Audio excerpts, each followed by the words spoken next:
U.S. Defense Secretary Mark Esper has approved the use of $3.6 billion (£2.97 billion) in funding for military construction projects to build 175 miles of President Donald Trump's wall along the Mexican border. Pentagon officials would not say which 127 projects would be affected, but said details would be available on Wednesday after members of Congress were notified. The officials said half the money would come from military projects in the U.S., the rest from projects in other countries.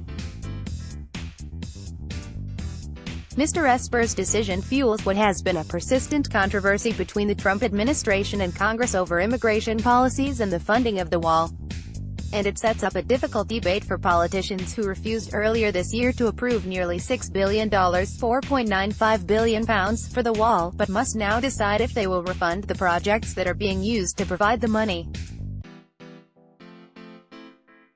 Pentagon Controller Elaine McCusker said the now unfunded projects were not being cancelled, with the Pentagon instead saying the military projects were being deferred. The Defense Department, however, has no guarantee from Congress that any of the money will be replaced, and a number of politicians made it clear during the debate earlier this year that they would not fall for budget trickery and sleight of hand to build the wall. It is a slap in the face to the members of the armed forces who serve our country that President Trump is willing to cannibalize already allocated military funding to boost his own ego and for a wall he promised Mexico would pay to build, said Senate Democratic leader Chuck Schumer, adding the funding shift would affect the U.S. military academy at West Point.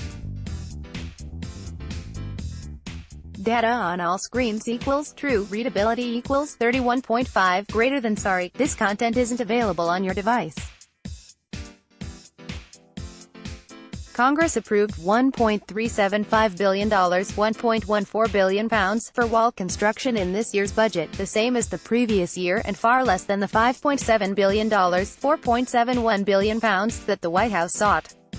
Mr. Trump grudgingly accepted the money to end a 35-day government shutdown in February but simultaneously declared a national emergency to take money from other government accounts, identifying up to $8.1 billion (£6.69 billion) for wall construction.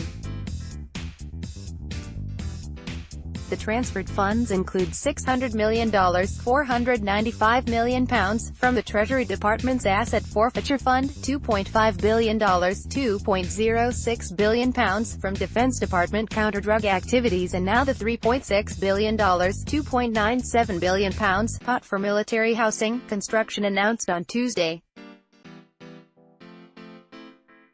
The Pentagon reviewed the list of military projects and said none providing housing or critical infrastructure for troops would be affected. This follows recent scandals over poor living quarters for service members in several parts of the U.S. Defense officials also said they would focus on projects set to begin in 2020 and beyond, with the hope that the money could eventually be restored by Congress. Let's block ads. Why?